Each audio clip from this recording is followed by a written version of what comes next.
everyone, happy afternoon, a very good afternoon. I hope and I believe all of you are doing well. A quick note whether the audio visual is all good.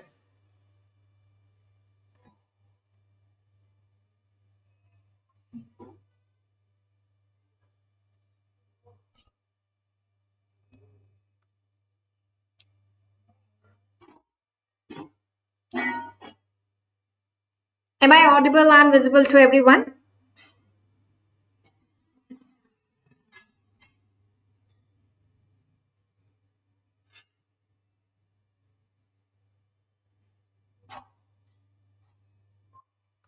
Yes, okay, that's great. So here we are in this YouTube live session where we will be discussing top 10 mnemonics in medicine. So we had a short 150 class session uh, scheduled at 11:30, but due to some server issues, we could not take that, and that's why we thought let's have a YouTube live session where we would discuss the top 10 mnemonics in medicine. Right. So just bear with some background noise if there's any.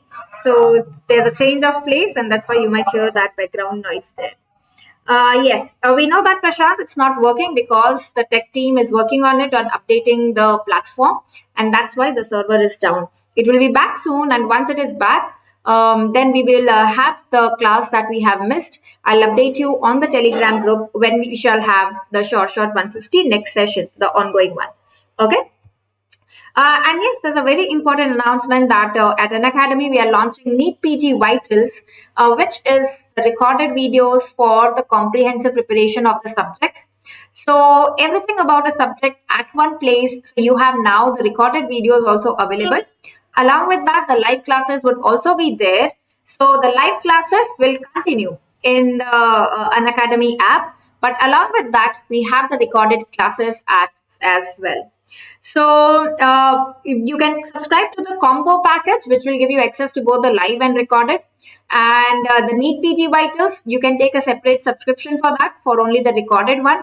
And the NEET PG Live will give you access to the live batches. Apart from that, we have the Medical PG Mnemonic School also that we have launched, in which the short 150 course is going on. And after that, we will have another course for the NEET PG students in the last month for revision once the short 150 is over. So Shubhi, it all depends on when the server is back. So maybe we will have to reschedule it maybe some other day. Okay. Yes. Mayak, it's the same group. Right. So this one, the recorded platform, the recorded videos, you can get the access at only 13.5K. The original price being 30K, but the launch price, we have the special launch price, and you can use the code Dr. Nikita for additional like 10% discount when you are subscribing to this. And it's only at 13.5K. The recorded videos are available. And right now in the phase one, these are the subjects that are available. And then we would have the other subjects coming up in the next 1 to 2 months. The rest of the subjects would also be available.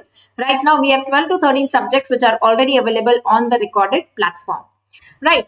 And apart from that, we have the final summit batch, which is ongoing on the NEET PG Live, the Plus platform, where emergency room is almost done. Now in January, we'll be starting with the volatile topics. And then in February, we will have the most expected questions wala session.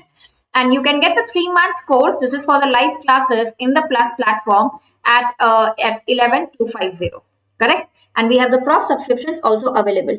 KBMD will also be there very soon. I'll update you on that also very soon. Okay? Vitals is for, these are a new set of the recorded videos that we have made available, for students who missed watching the live classes, who want the recorded videos at one go, or topic-wise distributed videos, so that is what is Vitals is basically like any other platform, you have the recorded videos, that is what it is. Saidam, you can definitely take short 150 before 1 week, but I would suggest you take it prior, so that when you learn the mnemonics, you get time to revise as well. And yes, so you have an update in the live chat as well that from today, the Unacademy subscriptions, whatever subscriptions you take, be it the recorded ones, be it the live one, or be it the short 151, you have 23% off, which is available on all of them. I hope I'm audible and visible. Okay, let's start. So the first question is here. The given serum electrophoresis is consistent with which of the following? What do you think would be answer to this one? The given serum electrophoresis is consistent with.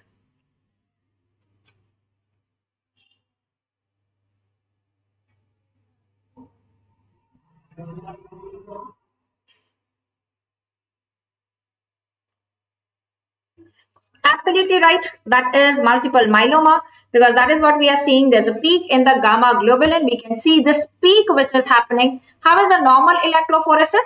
Look at the normal electrophoresis. This is how you can remember when you make your fist like this.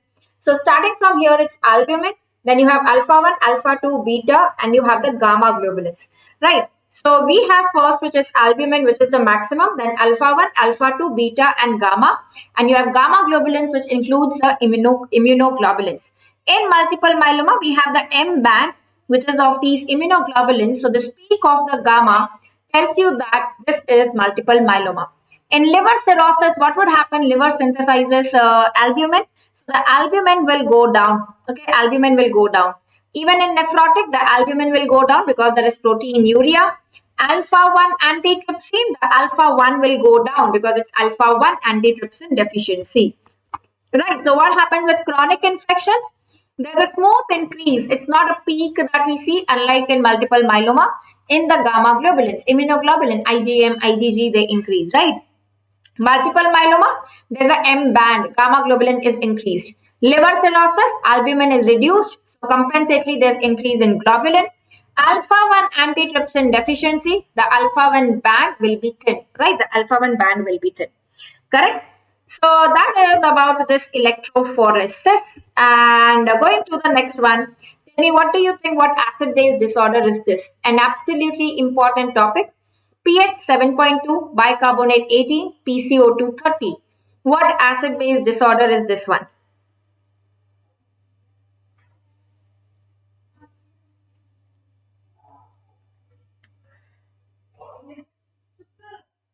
What is this one?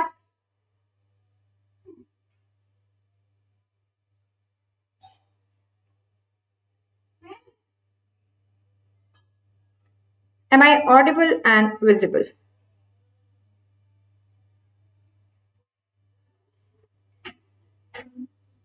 So what you need to do here is, the magic mantra in the acid-base disorders is rho, respiratory opposite, metabolic equal. Right, respiratory opposite, metabolic equal means in respiratory disorders, there would be opposite change in pH and bicarbonate and PCO2. If the pH increases, the bicarbonate PCO2 will go down. Bicarbonate and PCO2, they go together. Metabolic is equal. That means in metabolic disorders, all increase or all decrease. That is what we need to remember. Now, what are the normal values? Normal values are 4 containing, like pH normal 7.4, bicarbonate normal 24, PCO2 normal is 40, right? The 4 containing values are the normal values, right? Now here, the first thing that we need to see, the pH is decreased. pH is 7.2, it's less than 7.4. That means this is acidosis, right? This is acidosis. So alkalosis is out. Bicarbonate normal is 24, that means it is decreased. PCO2 normal is 40, that means it is decreased. So this is all decreased, that is metabolic equal. Decreased is acidosis, metabolic. So this is metabolic acidosis. Okay, this is metabolic acidosis. Right, Mustafa? So as I said, remember that it's the 4 containing values. So if you get confused that bicarbonate is 40 or bicarbonate is 24. Remember this bi, it starts with bi number, that is second number. So it is 2, 4 is for bicarbonate. For PCO2, it is 40. So bicarbonate is 24. Okay. So that is about how you identify the acid-base disorders, an extremely important topic. Expect questions on this in your exam. Next one. True about Liddle syndrome are all of the following except.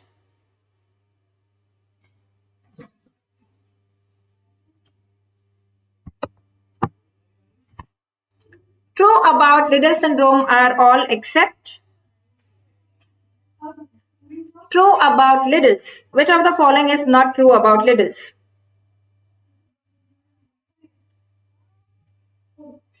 So I see some confusion here.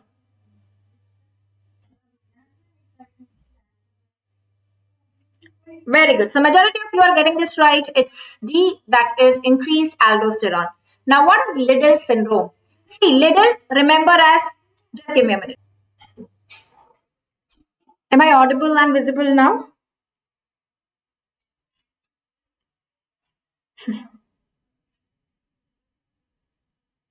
I hope I'm back now. Am I audible and visible now? Okay, that's great. See, so remember, Liddle is like a riddle. Okay, Liddle is like a riddle. What is the riddle in Liddle is? So there are features similar to increased aldosterone, but without increased aldosterone. That is what the riddle is. So all the features that you would see are similar to increase in aldosterone, but when you measure the aldosterone levels, those are not increased. That is what the riddle is in Liddle, right? So remember that there is decreased aldosterone, but there are features like aldosterone, like it saves the sodium. Aldosterone saves sodium, kicks out potassium. So sodium increases, potassium decreases, there is hypernatremia, there is hypokalemia, right? And remember that generally when there is hypokalemia, all K loss, that is associated with alkalosis. This is not always true, an exception being renal tubular acidosis type 1, type 2, which are acidosis with hypokalemia. Okay, so all K loss, that means all K loss, alkalosis is associated with hypokalemia. So there is alkalosis. Now, because the features are like increased aldosterone, the body senses like there is increased aldosterone. So the entire RAS system is inhibited. There is negative feedback. So the renin decreases, the aldosterone decreases. Correct? So remember that in Liddle's, it is hypokalemia with hypertension because it is like aldosterone. So there is sodium retention. So there is hypertension. So yes, there is hypokalemia. There is hypertension. There is metabolic alkalosis. These are the features of Liddle's. What do you see in Barter's and Gittelmann's? What do we see in Barter's and Gittelmann's? Barter's and Gittelmann's are similar to diuretics. What do diuretics do? They decrease the potassium. So there is the hypokalemia. So again, there would be alkalosis. But there would be no hypertension here. There would be no hypertension here.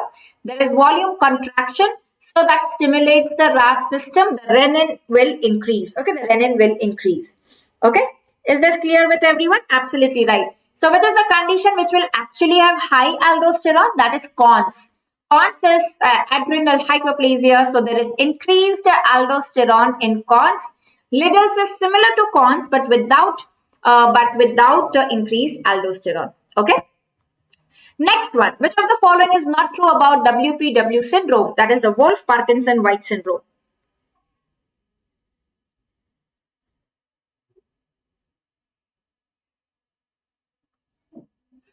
Not true about WPW syndrome. Absolutely right, that's prolonged PR.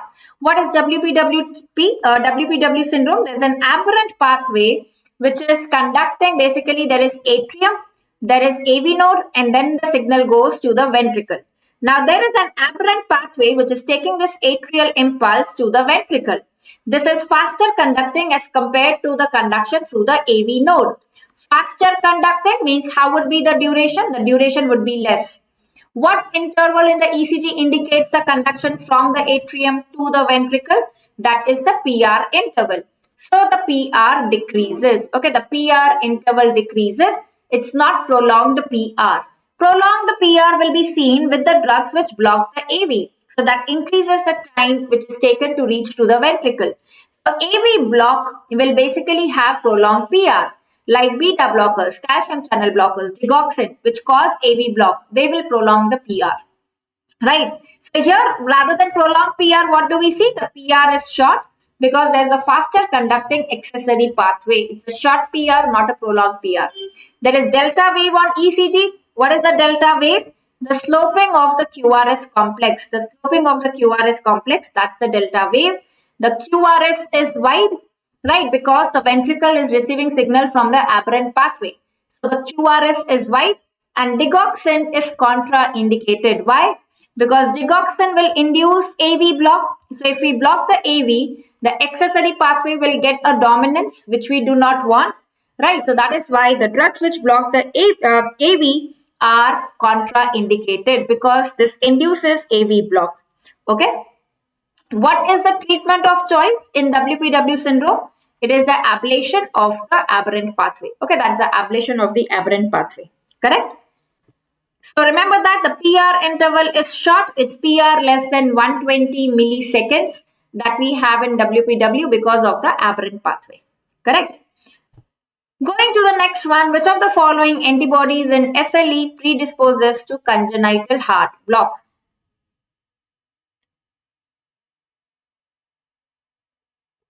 Absolutely right. It's anti-Ro. Correct. Remember that congenital heart block, anti-Ro, when a newborn, a neonate is born, does ro. Right? Ro, a newborn, when the baby is born, does a lot of ro. The baby cries. So remember that congenital, that means seen in the newborn ro. Remember, it is anti-Ro antibody, which, if present in SLE, predisposes to congenital heart block. Antihistone antibodies are seen in histone. We take the history of drug intake, right? So we take the history of drug intake. That means this is in drug-induced SLE. Okay, this is in drug-induced SLE. We do the antihistone antibodies. Anti-Smith is specific for SLE. dsDNA tells about the disease activity. You know how active is the disease? It tells about that. Next one, what is the root value of the knee-jerk reflex? What is the root value of the knee-jerk reflex?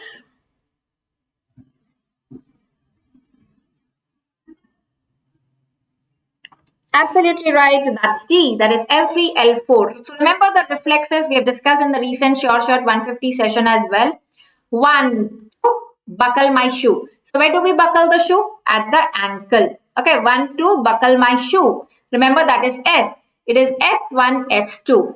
Then comes 3, 4. 3, 4 is like clean the floor. So when we clean the floor, you know, like marifying pocha, it's on the knees. So that is L3, 4. Okay, that's L3, 4. It's not S3, 4. So remember that is L3, L4, which is for the knee jerk reflex. That's L3, L4. S1, S2 is for the ankle reflex. Okay, that is ankle reflex. And it is L3, L4. Clean the floor. Floor is L. It's L3, L4. It's not S3, S4. Okay? Remember the root value of the knee jerk reflex is L3, L4. Next one, where do we see Pseudo-P pulmonale in ECG?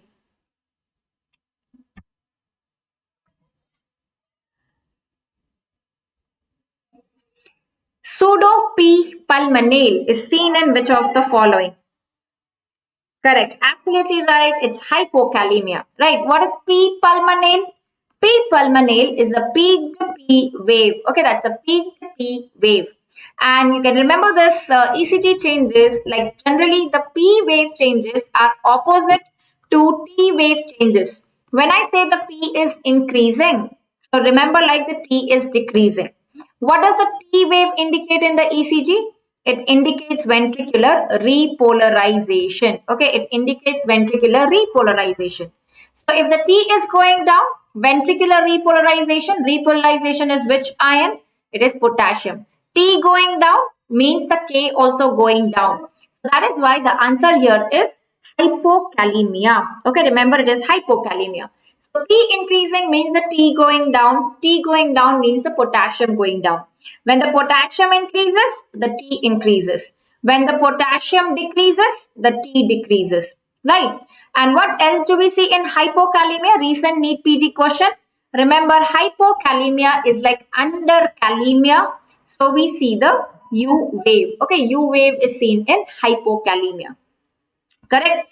Hypocalcemia, hypercalcemia, they affect the QT interval, the entire ventricular action potential contraction. So if the calcium decreases, there is QT prolongation. If the calcium decreases, there is QT prolongation. Correct? So remember that pseudo-P pulmonale means the P going up, the T going down, the potassium going down. It's seen in hypokalemia. Okay, it's seen in hypokalemia. So look at the changes that we see with hypokalemia.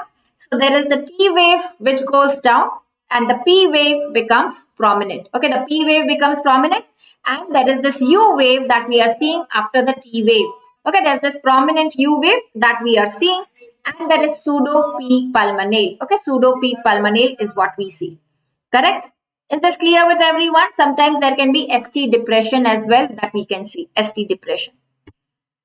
Next one, which element lesion would be expected in this patient? If you are seeing this in a patient, what element lesion will you expect? The right 12th nerve, the left 10th nerve, the right 10th nerve, or the left 12th nerve? What do you think would be the element lesion here?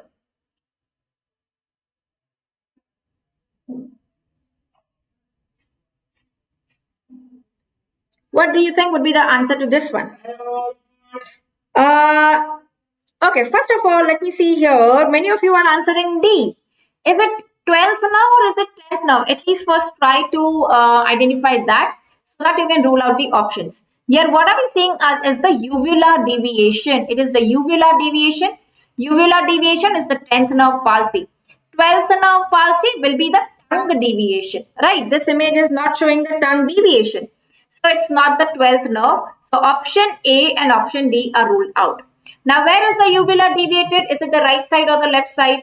We are looking at the patient from the front. So whatever is our right side, that is actually the patient's left side. So this is the left side, this is the right side. There is left-sided deviation. The uvula is deviated to the left side. So that means it's going to be the right 10th nerve. Why? Because we have the rule of 17. What is the rule of 17? 12 plus 5 is equal to 17 and 10 plus 7 is equal to 17. So 12 plus 5 and 10 plus 7. That means the 12th nerve and the 5th nerve lesions will show deviation in one direction. The 10th nerve and the 7th nerve element lesions will show deviation in one direction. Now, which is on the same side, which is on the opposite side? For that, you can remember that the tongue licks the wound. Okay, the tongue licks the wound. That means if you ask the patient to protrude the tongue, if it's right-sided element 12th nerve lesion, then the tongue will deviate to the right side. Wherever is the wound, that side the tongue would be deviated. If it is left side, it would be deviated to the left side. Same would be true with the 5th, the jaw deviation. 10th nerve and 7th nerve will be on the opposite side. So 12 plus 5 is on the same side. 10 plus 7 is on the opposite side. So when I say it's the left-sided deviation, that means it was the right-sided nerve lesion. Right? So that's the right 10th nerve which is gone. Okay, that's the right 10th nerve which is gone. Okay? So look at this one. Here, where are we seeing the deviation happening? To the right side of the patient. The uvular deviation is to the right side. 10th is opposite. So this is going to be the left-sided. It's going to be the left 10th lesion that we are seeing here. Okay? Is this clear with everyone? So remember that is the rule of 17 here. Okay, the rule of 17. Next one, what is the JVP finding in tricuspid regurgitation? What is the JVP finding in tricuspid regurgitation?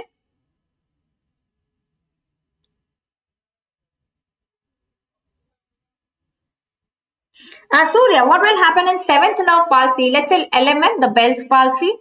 So if you ask 10 plus 7 is opposite side, you ask the patient to smile because this side, let's say this is paralyzed, the jaw, the angle of the mouth will not be able to go up because the muscles of this side are paralyzed. So the same side, the angle will drop down, the angle drooping on the same side, the opposite side will go up, right? So it's the opposite side which goes up. That is what we talk about, the opposite side.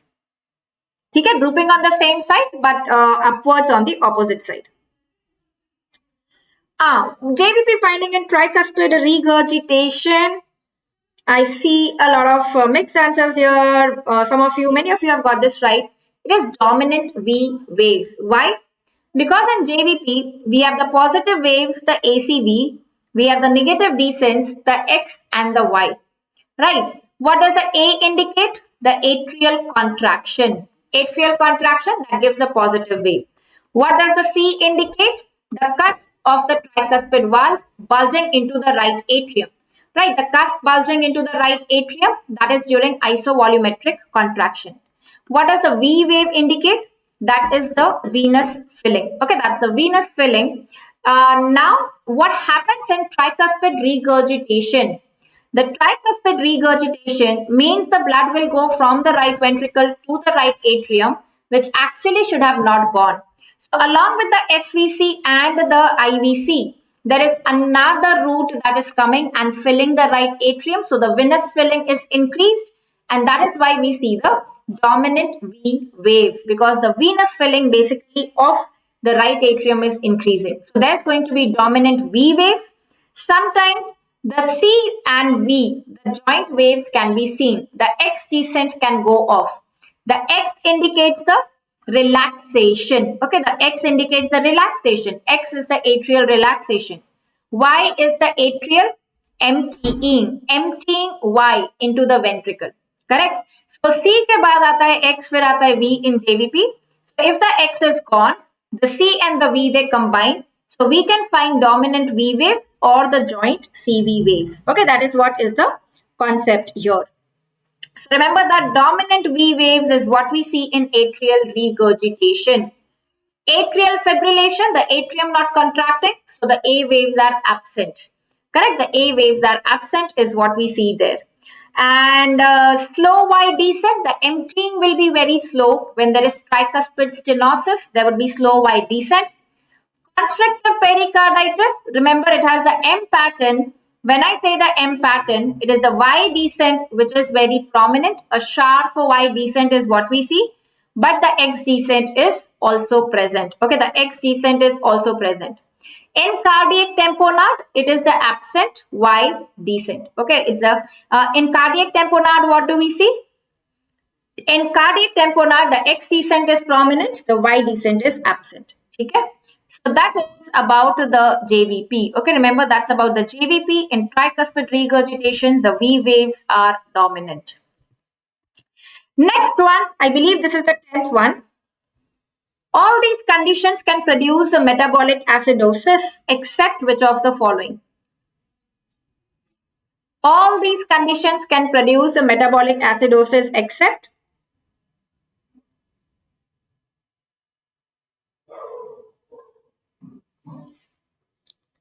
majority have got this right. Absolutely correct. This is one of the NEET PG question as well. Congenital hypertrophic pyloric stenosis. So what happens in CHPS? There is vomiting. So what happens in vomiting? The acid goes out. So if the acid goes out from the stomach, what remains? The alkali remains. So this will lead to metabolic alkalosis. Why metabolic? Because this is not a lung problem. It's not a respiratory problem. So metabolic alkalosis, hypokalemic, hypochloremic metabolic alkalosis with paradoxical aciduria is what we see in CHPS. Diabetic ketoacidosis, as the term itself says, is acidosis. Salicylate, see, salicylate is basically salicylic acid. So that will cause metabolic acidosis. But साथ में it can also cause respiratory alkalosis. Okay, it can also cause respiratory alkalosis by stimulating the respiratory center and causing hyperventilation. Gastroenteritis, diarrhea. Remember diarrhea, D for D. Diarrhea causes acidosis. Acidosis, diarrhea. It's a bicarbonate from the intestine going out, the alkali going out, and that is why it is acidosis. Okay, remember in diarrhea, it's acidosis. What kind of acidosis in diarrhea? It is normal anion gap. It is NAGMA. Normal anion gap metabolic acidosis is what we see in diarrhea. Paradoxical aciduria, yes, Dr. Hashirama, because what happens with vomiting? The volume contraction, it stimulates the RAS system. Any cause of volume contraction stimulates the RAS system. And when there is renin, angiotensin, aldosterone system, so that throws the acid out, right? Aldosterone causes alkalosis by throwing the acid out. The acid goes out, correct? So yes, I believe those are the top 10 mnemonics that we have seen here. Let's quickly revise those. What have we seen? So M band, gamma globulin ka sharp band, that is multiple myeloma. Then we have Rho, If all are decreased, it is metabolic acidosis. Liddle is a riddle, features like increased aldosterone, but without increased aldosterone, there is no increase in aldosterone. There is hypokalemia, there is alkalosis, and there is hypertension. WPW, the PR is short because it's the accessory pathway, fast conducting one. The delta wave is there, QRS is wide, and digoxin is contraindicated because we don't want to block the AV. Congenital heart block, newborn, row, anti-row. Knee jerk, clean the floor, L3, L4. P pulmonale, tall P is short T, the T is depressed, that is hypokalemia. Uvula deviated to the left side, so that means it's the right 10th, it is opposite side. Okay, 10th wala is opposite. Then you have tricuspid regurgitation, the venous filling increasing, so there is dominant V waves. And metabolic acidosis, CHPS will have metabolic alkalosis because the acid is going down. Okay? We'll do a KBMD very soon, guys. I'll update you on the Telegram group. It's been a long pending one. Maybe a year and KBMD is what we'll definitely do. Salicylate में metabolic acidosis होगा और respiratory alkalosis होगा. Respiratory acidosis नहीं. Metabolic acidosis, but respiratory alkalosis because it stimulates the respiratory center. Okay. Thank you so much everyone for joining for this one. We will have the next session in the short ongoing 150, the short 150 wala course, which is now on Unacademy as well. So I'll update you on the Telegram group about the next classes. Please stay connected there. And from today, we have the 23% off on the Unacademy subscriptions.